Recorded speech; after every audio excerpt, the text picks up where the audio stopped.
Jin-Woo Park's fingers trembled as he adjusted his glasses, staring at the streams of data flooding the holographic displays in Seoul Astronomical Observatory's main control center. The soft blue glow of the screens cast shadows across his tired face. He had been watching stars vanish for the past 3 weeks, each disappearance more troubling than the last. The control center hummed with the quiet whir of quantum computers and life support systems. Through the vast dome window above, the night sky sparkled with countless stars. For now, Jin-Woo couldn't shake the feeling that those familiar points of light might start blinking out at any moment, just like the distant systems they'd been monitoring. Another one gone, he muttered, marking down the coordinates of the latest stellar extinction. The star designated HT 147,506 had been there yesterday, a bright yellow dwarf, much like Earth's sun. Now only empty space remained where its light should be. Hae-Yun Kim worked quietly at her station nearby, her dark hair pulled back in a neat bun as she analyzed the incoming data. As Jin-Woo's assistant researcher for the past 5 years, she had developed an almost telepathic ability to sense when something was truly wrong. Right now, every instinct was screaming that they were witnessing something unprecedented. "Director Park," she called out suddenly, her voice steady despite the tension in her shoulders. "I've finished compiling the disappearance data from the past 3 weeks. You need to see this." Jin-Woo walked over to her workstation as she projected a 3-dimensional map of the Orion Arm into the center of the room. Tiny points of light represented thousands of stars, with red markers indicating the locations of extinctions. As the timeline advanced, Jin-Woo's breath caught in his throat. "It's not random," Hae-Yun said quietly. "Look at the pattern." The red markers were appearing in a distinct wave formation, moving steadily through space like a tide of darkness. Whatever was causing stars to go dark was moving with purpose, following a clear trajectory through the galaxy. "Run a projection," Jin-Woo ordered, his mouth dry. "Show me where this is heading." Hae-Yun's fingers flew across her haptic interface. The model expanded, extrapolating the wave's path forward in time. Both researchers watched in silence as the red markers continued their inexorable advance, straight toward Earth's sector of space. "How long?" Jin-Woo asked. "At the current rate of progression." Hae-Yun paused, double-checking her calculations. 8 months until it reaches our nearest neighboring systems. 11 months until it reaches Sol. Jin-Woo sank into a nearby chair, his mind racing. In all his years of studying space phenomena, nothing had prepared him for this. Stars didn't just disappear. The energy had to go somewhere, yet their instruments detected no radiation bursts, no gravitational waves, nothing to explain what was happening to these stellar bodies. "Director Park," Hae-Yun said softly. "There's something else." She pulled up another dataset, this one showing long-range communication signals from various points in space. Earth had been receiving transmissions from several advanced alien civilizations for decades now, mostly simple mathematical sequences proving their intelligence. The signals had been a constant, comfortable reminder that humanity wasn't alone in the universe. "The signals are stopping," she explained, "not just being cut off. They're ending with clear farewell messages. Look at this one from the Proxima Centauri colony." The message scrolled across the screen in its original binary format, then in its decoded form. "To all who receive this, farewell. The change comes. We go to the deep dark. May you find your path." Similar messages had been received from 3 other civilizations in the past week. Each one spoke of change, of darkness, of endings, and then their signals had gone silent. They knew this was coming, Jin-Woo realized. They saw it approaching, and they, fled, went into hiding. Or did they? He couldn't finish the thought. The implications were too vast, too terrifying to contemplate. Whatever was approaching was big enough to make advanced alien civilizations abandon their homes or cease to exist entirely. The observatory's artificial intelligence chimed in with its hourly update. "Alert. 3 new stellar extinctions detected in Sector 7. Update to extinction wave trajectory calculated. Confidence level of current model, 99.7%. Jin Woo stood up, straightening his lab coat. Hey Yun, I need you to compile everything we have. All the data, all the patterns, all the farewell messages. I'm calling an emergency meeting with the International Space Agency Council. They'll want proof. Hey Yun pointed out. Hard evidence that this isn't just a series of coincidences or equipment malfunctions. Then we'll give them proof. Jin Woo walked to the dome window, looking up at the vulnerable stars above. Start deep scanning the extinction sites. If something is causing this, it has to leave traces. Nothing can hide completely. As He-Yun began the scans, Jin Woo caught a brief flash of movement in the sky. A shooting star, or perhaps one of the thousands of satellites orbiting Earth. He wondered how many people down in the streets of Seoul were going about their lives, completely unaware that something vast and unstoppable was sliding through space toward their world. Hey Yun, he said quietly, what do you think those other civilizations knew that we don't? Why did they choose to say goodbye instead of warning us more directly? She was quiet for a long moment, considering. Maybe they tried, and we just haven't decoded those messages yet. Or maybe, she hesitated, maybe some warnings can only be understood when it's too late to do anything about them. The computers continued their work, gathering data about an approaching doom that few would believe until it was upon them. Jin Woo Park, who had spent his life looking up at the stars with wonder, now found himself watching them with growing dread, waiting for the next light to go out in the endless night above. The fate of humanity might depend on solving this mystery in time. But as he studied the pattern of extinctions spreading across the galaxy like a cancer, Jin Woo couldn't shake the feeling that they were witnessing something that had happened many times before. A cosmic cycle they were only now becoming aware of, far too late to stop it. All they could do was watch, learn, and hope they could find a way to survive what was coming. The stars were going out, one by one, and Earth's turn would come all too soon. Deep beneath Mount Hala, where tourists never ventured, Du Hyun Lee stood in a chamber that shouldn't exist. The walls were not made by human hands. They were too smooth, too perfect, crafted from a material that seemed to absorb and reflect light in impossible ways. The artifact floated in the center of the room, defying gravity. Du Hyun had spent countless hours studying it since its discovery 3 months ago, after the mountain had inexplicably shifted, revealing this hidden facility. The object was roughly the size of a basketball, its surface rippling with patterns of soft blue light that pulsed like a heartbeat. Still keeping you up at night? Mireille Choi asked, entering the chamber with 2 cups of coffee. She handed one to Du Hyun, who accepted it gratefully. As the head of xenolinguistics, Mireille had been working around the clock to decode the strange writings that covered the artifact's surface. Look at this, Du Hyun said, pointing to a new pattern that had emerged. The symbols are changing again. It's like it's responding to our presence, trying to communicate. Mireille set down her coffee and pulled out her tablet, comparing the new symbols to their growing database of translations. Her eyes widened. This is different from the previous patterns. It's clearer somehow, more direct. The artifact's pulse quickened, the blue light growing stronger. The writings on its surface began to flow like water, rearranging themselves into new configurations. Mireille's translation software worked frantically to keep up. It's a message, she breathed. But not just any message. Du Hyun, this is a warning. The artifact. It's telling us about cycles. Galactic cycles of transformation. Du Hyun moved closer, careful not to touch the object. They had learned early on that direct contact could trigger intense visions, memories that didn't belong to them, glimpses of civilizations long dead. The star's going dark, he said quietly. The artifact knows about it.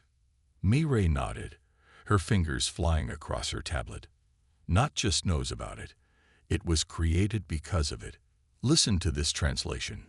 The great change comes again, as it has before. As it will again, the stars do not die. They evolve. But in their evolution, they cannot sustain us. The room seemed to grow colder as the implications sank in. The disappearing stars weren't being destroyed. They were transforming into something else, something incompatible with current forms of life. There's more, Mayray continued. The civilization that created this artifact, they faced the same choice we're facing now. They knew the change was coming, but they couldn't stop it. It's part of the galaxy's natural cycle. The artifact pulsed brighter, as if responding to their understanding. New symbols appeared, flowing across its surface like liquid light. Mayray gasped as the translation appeared on her screen.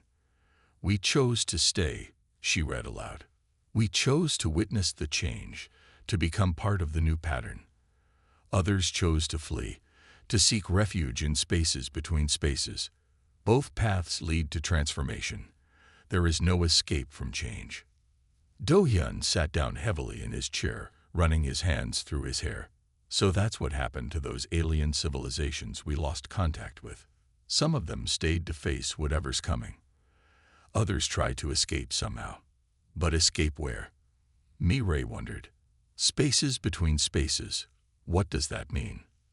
Before Do-hyun could respond, the artifact suddenly flared with intense light. Symbols raced across its surface faster than ever before, and a three-dimensional projection filled the room. They saw strange geometric shapes, impossible angles, pathways through dimensions they couldn't comprehend. "It's showing us the way out," Do-hyun realized. "The paths the others took to escape the transformation." Mayray's translation software struggled to keep up with the flood of new information. "It's not just showing us the paths, it's giving us instructions. Technical specifications. These aren't just escape routes. They're blueprints for survival." The projection shifted, showing what looked like massive ships moving through tiers in space itself. "Generation ships," Do-hyun murmured, "combined with some kind of dimensional travel technology. This is how they did it." The artifact's light dimmed slightly, settling into a steady rhythm. New words formed on its surface, and Mayray's voice shook as she read the translation. "Choose wisely, children of Earth. The time of decision approaches. Stay and become part of the new pattern, or take the paths we have shown you. But know this, neither choice is without cost. Neither path leads back to what was." Do-hyun stared at the artifact, his mind racing with possibilities. They had mere months before the transformation wave reached Earth. Could they build the ships in time? Master the dimensional travel technology? And even if they could, how would humanity choose between staying to face an unknowable transformation or fleeing into an equally mysterious void? "We need to tell the Council," Mayray said firmly. "Show them everything we've learned. This isn't just about survival anymore. It's about the future of our entire species." The artifact pulsed one final time, and a last message scrolled across its surface. Mayray didn't need her software to translate this one. Somehow, she understood it instantly. "The stars are not dying," she whispered. "They are becoming what they were always meant to be. Now you must decide. Will you change with them, or will you find your own path?" Do-hyun nodded slowly, reaching for his communications device. Humanity faced the greatest decision in its history, and time was running out. The artifact had shown them their options. Now they had to choose, and choose quickly.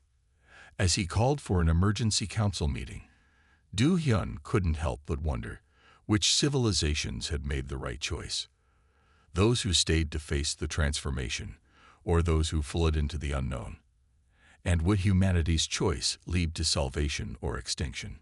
The artifact continued its steady pulse, ancient and patient, waiting for humanity to decide its fate. The orbital shipyard stretched across Earth's exosphere like a gleaming spider web, their massive construction arms weaving together humanity's last hope. Commander Jiho Yang stood at the observation deck of Control Station Alpha, his weathered hands clasped behind his back as he watched another massive hull panel slide into place on the generation ship New Dawn.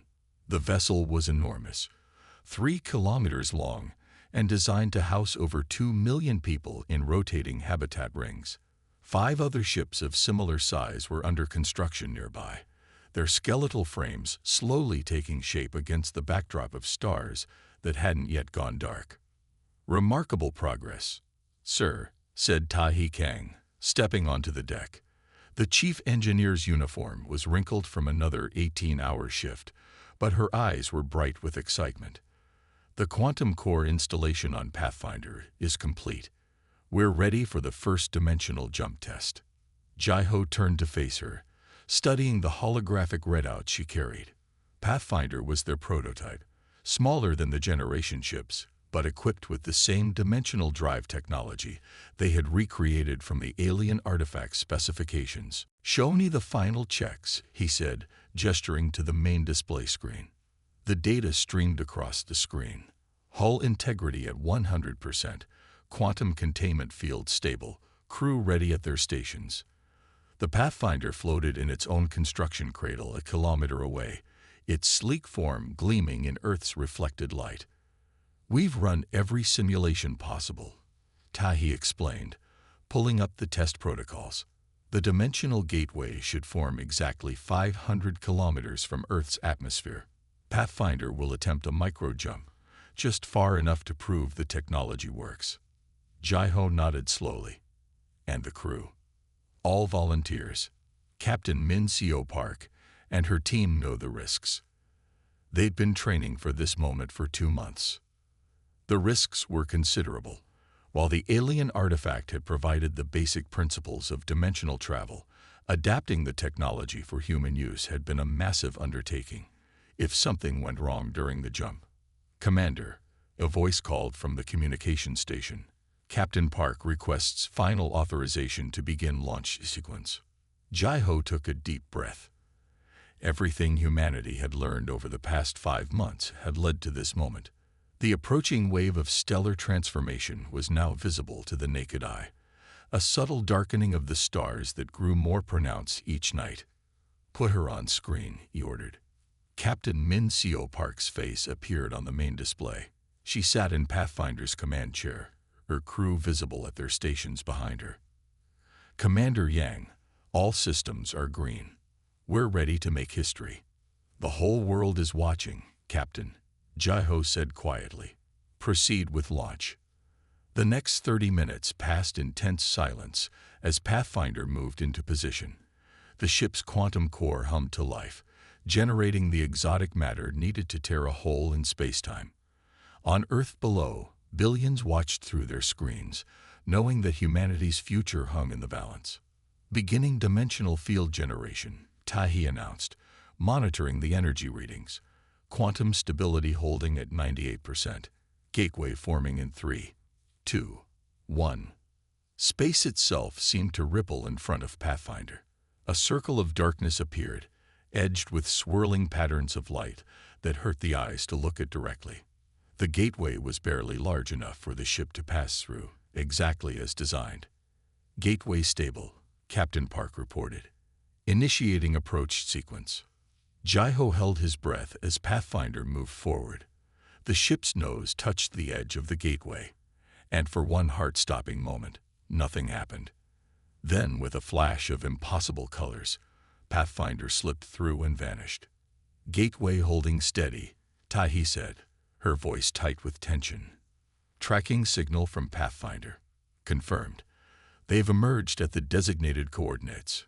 The observation deck erupted in cheers.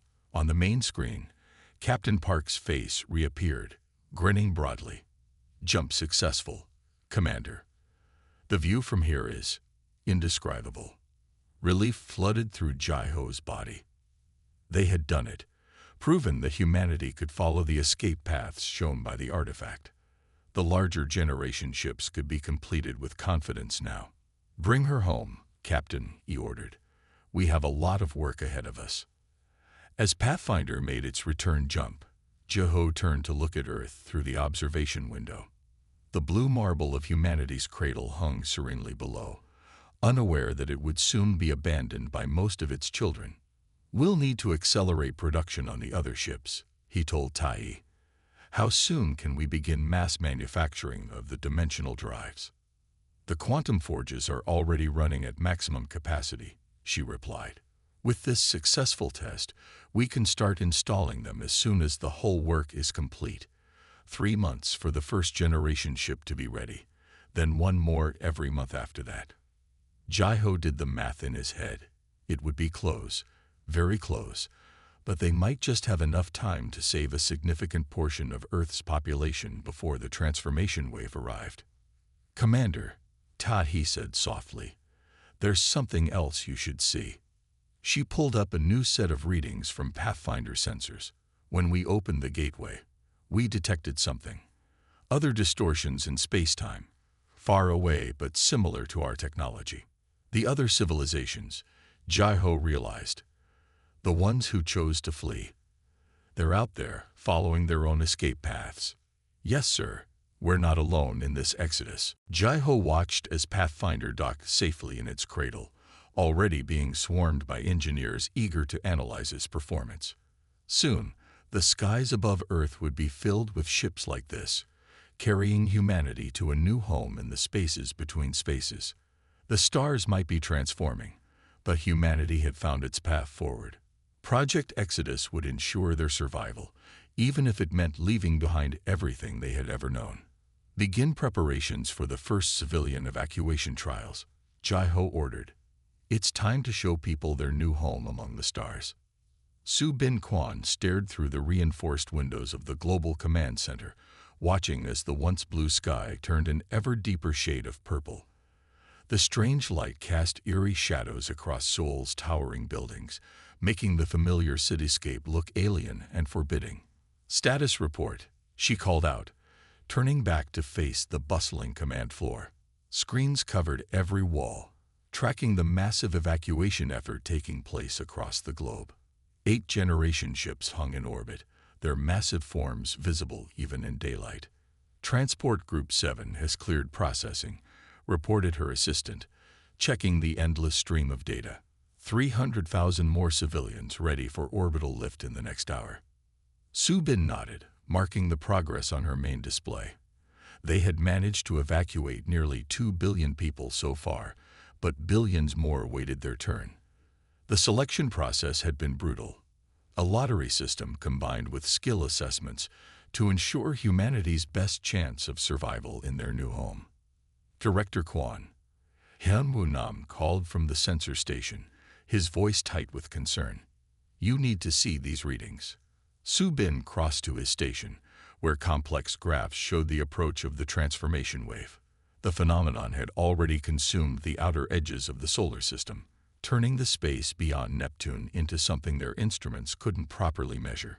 The wavefront is accelerating, Hyun-woo explained, pulling up comparison charts.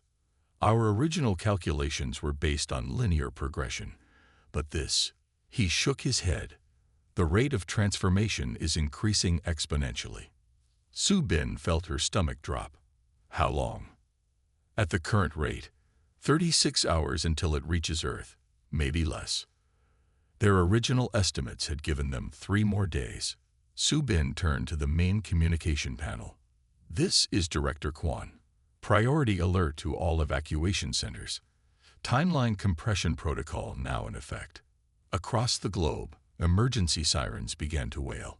They had drilled for this possibility, but hoping it wouldn't be necessary. Now 4 billion lives depended on their ability to move faster than they'd ever thought possible. Ma'am, called another operator. We're getting reports from the moon base. The transformation wave. They can see it with the naked eye now. The main screen switched to a feed from the lunar surface, where the stars had once shone bright and clear in the airless sky. Now there was something else, a curtain of shifting purple light that seemed to twist in impossible ways. What about the people who chose to stay? Someone asked quietly. Su Bin glanced at the separate set of monitors tracking the remnant groups. Those who had decided to remain on Earth and face whatever transformation was coming. Some believed it was humanity's destiny to evolve with the galaxy. Others simply couldn't bear to leave their home. The bunkers are sealed and powered, she confirmed. The artifact's instructions for biological preparation have been followed. They're as ready as they can be. A flash of light drew her attention back to the windows. The purple sky was rippling now, waves of energy visible to the naked eye. In the streets below, the last emergency transports rushed toward the spaceports, carrying their precious human cargo. Director Hanwoo called again. Mars just changed. The room fell silent as they watched the feed from their Mars outpost. The red planet was no longer red. Its surface had become something that hurt the eyes to look at, colors that had no names shifting and flowing across its face. How many still waiting for evacuation? Su Bin demanded. 1.2 billion in Ku, her assistant reported. Current processing rate is 8 million per hour. The math was brutal. Even running at maximum capacity, they couldn't save everyone in the time remaining. Su Bin closed her eyes for a moment, feeling the weight of what she had to do next. Implement final selection protocols, she ordered. Priority 1 candidates only from this point forward. She knew what that meant. Millions who thought they would have a place on the ships would be left behind. But the alternative was losing everyone if the ships weren't safely away when the wave hit. Message from the remnant leadership. An operator announced. They say not to mourn for them. That they'll see us again, one way or another. Su Bin watched as the strange light in the sky grew stronger. Somewhere up there, 8 massive ships were preparing for humanity's greatest journey. Not an escape, she reminded herself, but a migration. A transformation of their own choosing, rather than one forced upon them. Begin final launch sequences for all ships, she ordered. No more surface returns. Anyone not in orbit in 24 hours stays planetside. The command center hummed with activity as her orders were relayed across the globe. Su Bin turned back to the windows, watching her city change under the purple light. Seoul had been her home for all 43 years of her life. In less than 2 days, it would be transformed into something unrecognizable. Mom. Her assistant stood nearby, holding a tablet. Your family's transport is waiting. You're scheduled for the last command staff evacuation in 6 hours. Su Bin nodded, but didn't move from the window. Keep monitoring the wavefront.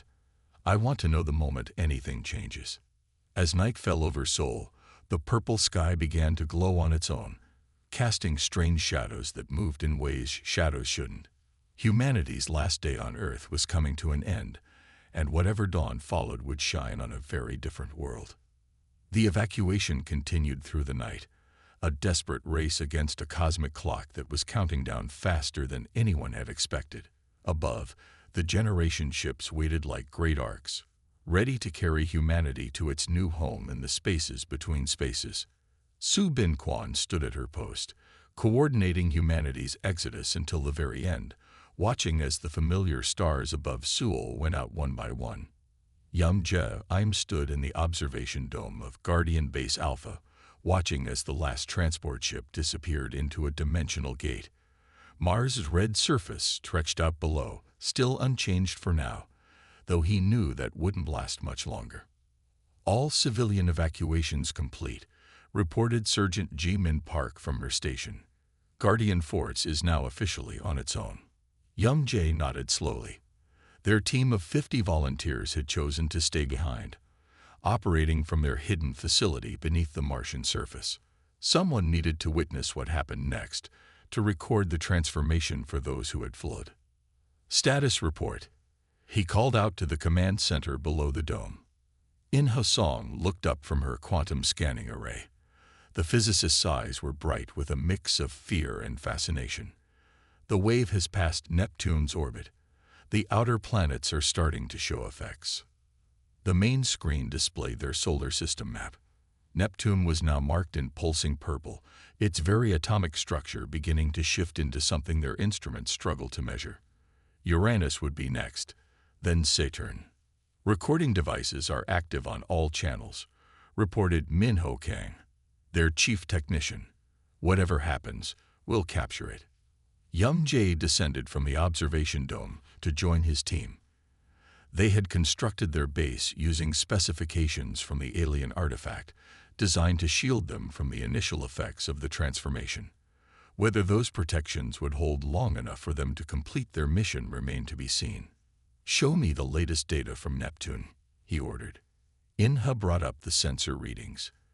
"It's fascinating," she said, pointing to the energy patterns. "The transformation isn't destroying the planet. It's reorganizing it at the quantum level. The stars we thought were going dark aren't dying at all. They're evolving into something our current physics can't describe." The base shuddered slightly as another wave of energy passed through the solar system. Young Jae steadied himself against a console, watching as the purple glow in the sky grew stronger. "Message from Earth," Jae-min announced. "The remnant groups report similar findings. They've begun their own transformation procedures." Young Jae thought of the brave souls who had chosen to stay on Earth, following the artifact's instructions to prepare their bodies and minds for whatever change was coming. Their guardian force had a different mission: to observe, record, and hopefully find a way to communicate with those who had fled to the spaces between spaces. "Saturn's rings are starting to change," Minho reported. "You need to see this." The screen showed Saturn's iconic rings dissolving into streams of light that moved with apparent intelligence, forming patterns that seemed to hold meaning just beyond human comprehension. The sight was both beautiful and terrifying. "Begin deep scan analysis," Young Jae ordered. "If there's a message in those patterns, I want to know what it's saying." Inha adjusted her instruments, focusing on the strange formations. The energy signatures, they're similar to the writing on the artifact. Like the galaxy itself is trying to communicate something. Hours passed as they watched the transformation wave approach Mars. Jupiter had begun its change, its great red spots spreading to cover the entire planet in swirls of impossible colors. The sun's light had taken on a purple tinge that their protective shields barely filtered out. "Young Jae," Inha called suddenly.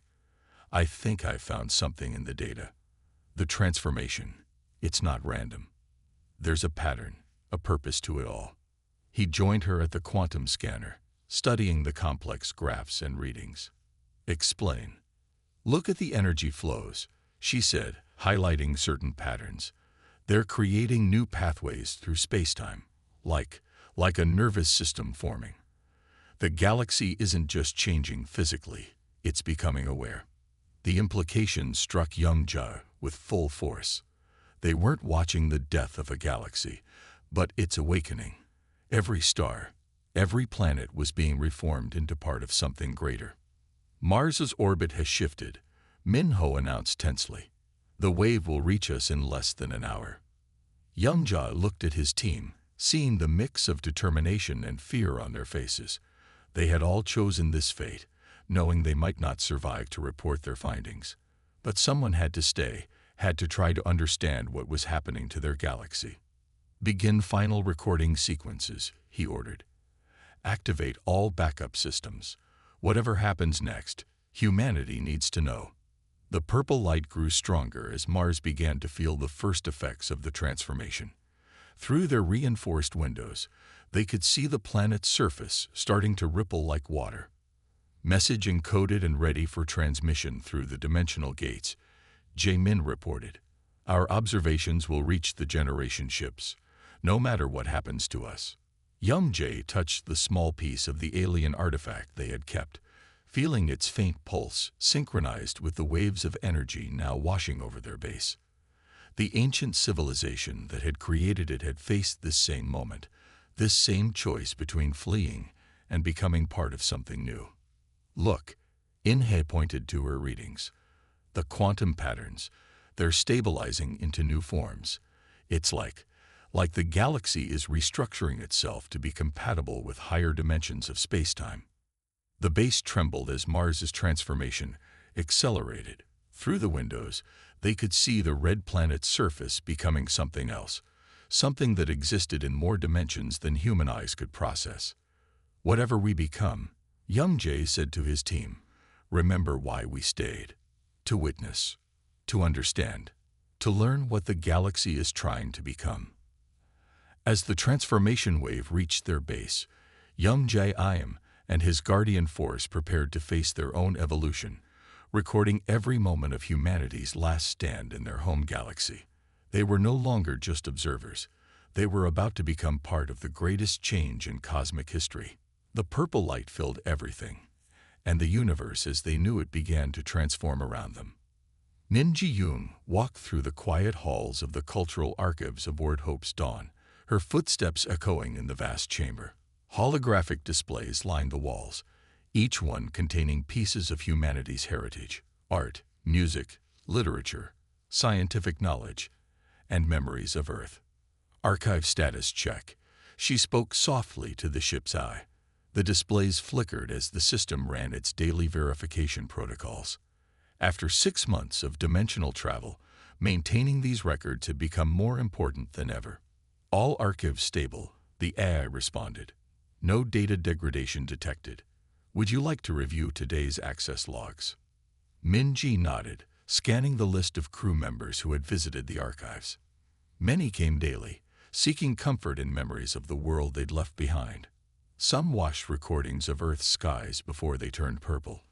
Others lost themselves in virtual recreations of cities, now transformed beyond recognition. A soft chime interrupted her review. Minji, Jum Seo-ba's voice came through her communicator. Could you come to the sensor lab? There's something you should hear. She found Jun Seo at his monitoring station, surrounded by displays showing the strange space between dimensions where Hope's Dawn now traveled.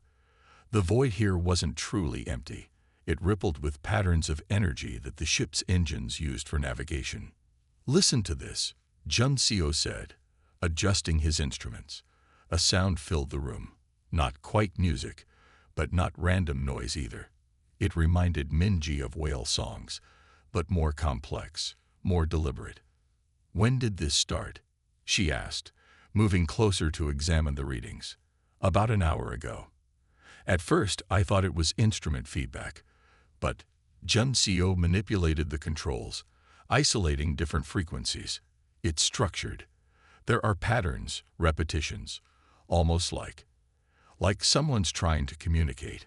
Minji finished. She reached for her tablet, accessing the cultural archives. Let me cross-reference this with our database of known alien communications. The ship hummed around them as they worked, its massive engines pushing them through the strange space between normal dimensions. 6 other generation ships traveled nearby, carrying their precious cargo of humanity's survivors. There, Minji said, finding a match. These patterns, they're similar to the farewell messages we received from other civilizations before the transformation began. But these are different somehow. Jun Seo nodded excitedly. Because they're not saying goodbye. They're saying hello. The realization hit Minji with full force. They weren't alone in this between space. Other species who had chosen to flee their transforming galaxies were out here too, following their own paths through the void. Can we respond? She asked. Jun Seo was already adjusting the ship's communication array. I think so. The question is, what do we say? Minji turned to her archives, quickly assembling a message. She chose Earth's most basic mathematical sequences, combined with simple musical patterns that had been used in humanity's first attempts at alien communication.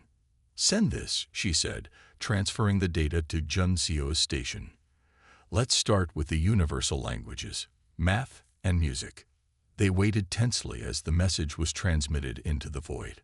Minutes passed, marked only by the steady hum of the ship's systems and the strange music from the darkness. Suddenly, the sensor displays lit up with new patterns.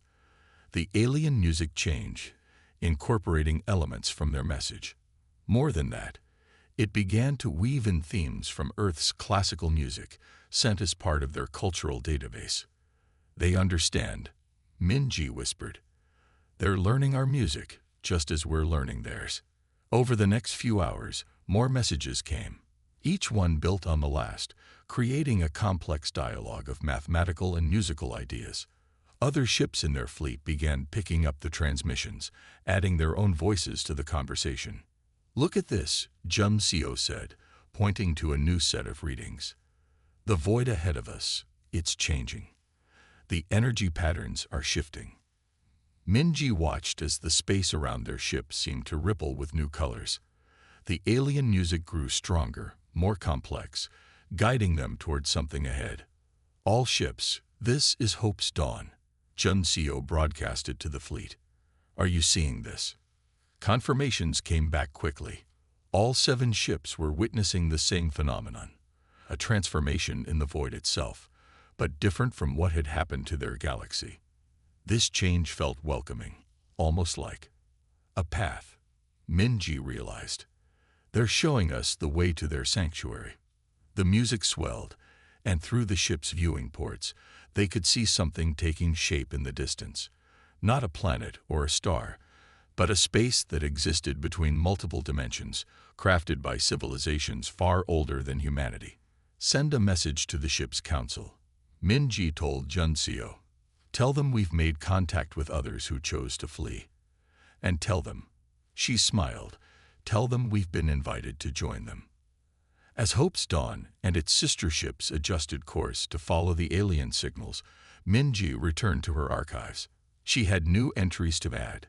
Humanity's first contact with their fellow refugees, the music of the void, and the discovery that even in the darkness between dimensions, they were not alone. The strange harmonies continued to fill the ship, a symphony of species learning to communicate, to understand, to build something new together in the spaces they now shared. Though they had left their galaxy behind, humanity had found a different kind of home, one filled with the music of countless civilizations, all choosing to face the unknown together. Minji began recording these new sounds, adding them to humanity's cultural heritage. Whatever waited ahead of them, this moment, their first contact in the void, would be remembered as the day they truly became part of a greater community of spacefaring refugees, all seeking their path through the dark between. HFY's fingers trembled as she reviewed the data for the 100th time. After 5 years of studying the dimensional gates that had carried humanity to safety, she had finally understood their true purpose. The realization left her breathless. Show me the pattern analysis again, she told her lab's eye. The holographic display filled with swirling lines of energy, tracking the paths their ships had taken through the void. What she saw wasn't random. The 7 paths formed a structure, a pattern that reminded her of something she had seen years ago, back on Earth. She pulled up an old image from her personal files, the alien artifact that had warned them about the galaxy's transformation. The patterns matched perfectly. Call an emergency meeting of the council, she said, her voice steady despite her racing heart. Priority 1. An hour later, she stood before the assembled leaders of humanity's refugee fleet. 7 faces appeared on screens around the council chamber aboard Hope's Dawn, each representing one of the great ships that carried their species through the void. Counselors, HFY began. For 5 years, we've believed we were running away from our galaxy's death. We were wrong. We weren't running away. We were carrying out a mission we didn't even know we had. She brought up her data, showing the complex web of dimensional pathways they had traveled. Look at the pattern our ships make as they move through the void. It's not just an escape route, it's a design, a template. Jaiho Yang, who had commanded the fleet's construction years ago, leaned forward in his chair. A template for what? For rebirth. HFY expanded the display. The transformation that forced us to flee. It wasn't random destruction. It was preparation. Our galaxy wasn't dying. It was becoming a seed. And she took a deep breath. We are its carriers. The council chamber erupted in murmurs. On the screens, the other ship captains exchanged glances. Explain, Jaiho said simply. HFY brought up new images, readings from their long-range sensors showing strange energy patterns in the void ahead of them. We've been following these signals, thinking they were leading us to safety. But look at them closely. They're not just signals. They're instructions. The same kind of instructions carried in the DNA of living things.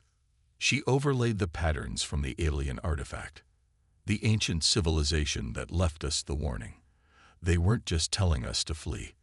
They were choosing us, preparing us. Humanity was meant to carry the essence of our galaxy to wherever these paths are leading us. The room fell silent as the implications sank in. Ji-ho stood and walked to the observation deck's window, staring out at the strange spaces between dimensions. "The other civilizations we've met out here," he said slowly.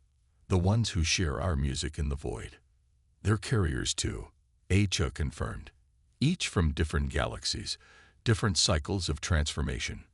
We're all part of something bigger, a grand pattern of cosmic renewal." She adjusted the display one final time, showing their projected course. "The paths are converging ahead. All the carrier species, all the seeds of transformed galaxies, we're being drawn to the same point, a place where something new can begin." The council members studied the data, their expressions a mix of wonder and uncertainty. Humanity had flowed into the void believing they were refugees. Now they learned they were gardeners, carrying the seeds of creation itself. "Show them," HFY said softly to her eye. The final simulation played out. The converging paths, the meeting of carrier species, the blooming of new spacetime from the gathered seeds of transformed galaxies. It was beautiful beyond words. Ji-ho turned from the window. "How long until we reach the convergence point?" "At our current speed, 3 months. The other carriers are adjusting their courses too. We'll all arrive together." The council chamber buzzed with excited discussion.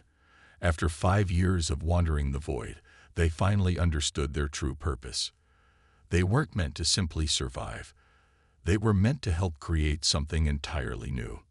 Hours later, after the council had adjourned to digest this revelation, Ji-ho found HFY in her lab. "What do you think we'll find?" he asked, watching the swirling patterns of void energy outside. "When all the carriers come together," HFY smiled, "the beginning of everything. A new kind of universe, born from the combined essence of all our transformed galaxies, and we'll be there to help shape it." Ji-ho nodded slowly. "Not bad for a species that thought it was running away." "We never really left our galaxy behind," HFY said. "We carried its heart with us, in our ships, in our archives, in ourselves. Now we know why." Together they watched the void ripple with strange energies, carrying messages from other carriers, other seeds of creation moving toward the same destiny. Humanity had flowed into darkness believing they were escaping death, only to discover they were part of a cycle of rebirth as old as the cosmos itself. The end of their galaxy hadn't been an ending at all. It had been a metamorphosis, preparing the way for something greater. And humanity, chosen by ancient wisdom, would help plant the seeds of that new creation. Ahead of them, the void grew brighter with possibility. The music of fellow carriers echoed through their ships, a symphony of species chosen to carry forward the light of countless galaxies. Together, they would kindle the first stars of a new kind of universe. Dawn was coming to the spaces between spaces, and humanity would be there to welcome it.